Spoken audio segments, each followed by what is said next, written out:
विज्ञान विषय में कक्षा 8 में अध्याय 3 में संश्लेषित रेशे और प्लास्टिक के बारे में अध्ययन करेंगे। हमने इस पाठ में संश्लेषित रेशे के बारे में जानकारी की, इसका क्या उपयोग होता है, यह मानव के लिए किस प्रकार उपयोगी होता है, इसके कपड़े हैं जो बनाए जाते हैं रेशों के माध्यम से, वे मनुष्य के लिए किस प्रकार से उपयोगी होते हैं। इसके बाद में हमने प्लास्टिक के बारे में देखा। प्लास्टिक की वस्तुएं हैं, हम अपने सामान्य उपयोग में लेते हैं। बाल्टी है, मग है, डिब्बे है, स्विच है, बिजली की स्विच है, ये कई प्रकार के सामान हैं जिनका हम उपयोग करते हैं।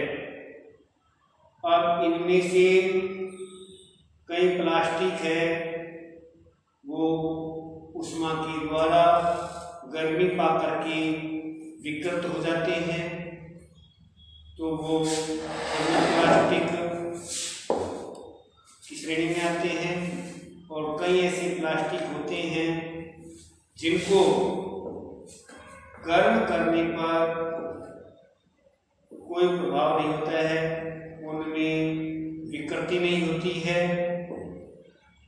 वे थर्मोसेटिंग प्लास्टिक की श्रेणी में आते हैं। इस प्रकार कल तक हमने जो प्लास्टिक के प्रकार है, थर्मोप्लास्टिक, थर्मोसेटिंग प्लास्टिक, इसके बारे में पढ़ा था।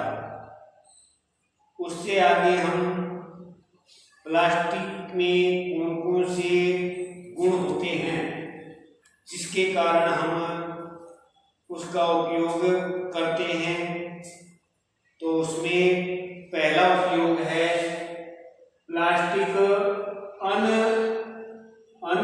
अनभिक्रियाशील होता है, यानी ये क्रिया नहीं करता है, अभिक्रिया नहीं करता है। प्लास्टिक जल और वायु से अभिक्रिया नहीं करते हैं,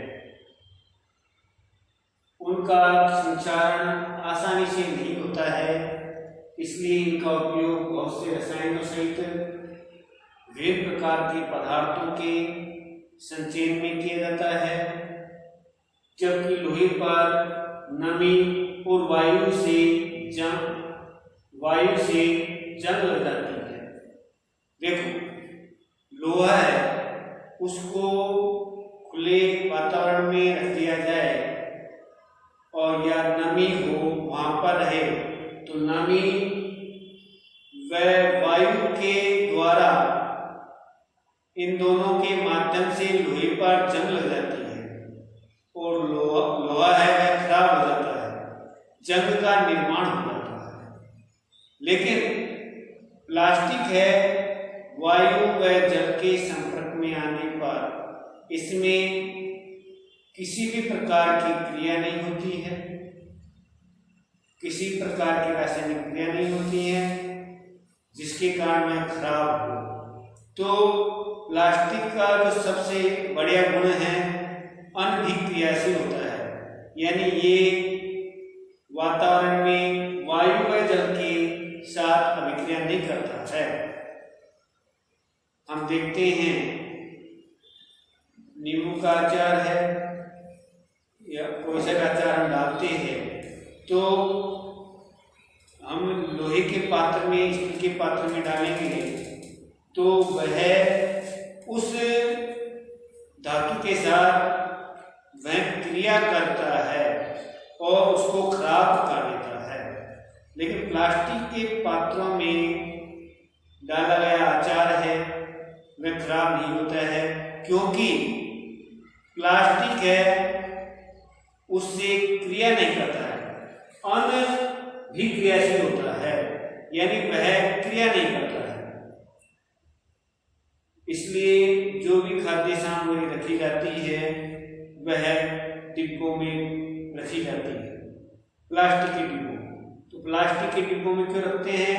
क्योंकि वह क्रिया नहीं करता है। जब क्रिया नहीं करेगा तो वह खाद्य सामग्री खराब नहीं होगी। फिर अगला गुण है प्लास्टिक हल्का, प्रबल और चिरस्थायी होता है, यानी हल्का होगा। इसको हम कहीं पर भी ले जा सकते हैं, एक स्थान से दूसरे स्थान पर ले जाने में ज्यादा समस्या नहीं आती है।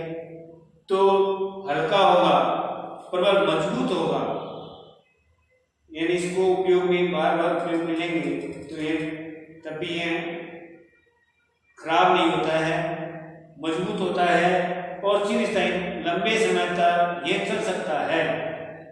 विभिन्न आकारों और साइजों में डाल सकते हैं, जैसी अपनी इच्छा है उसी आकार में उसको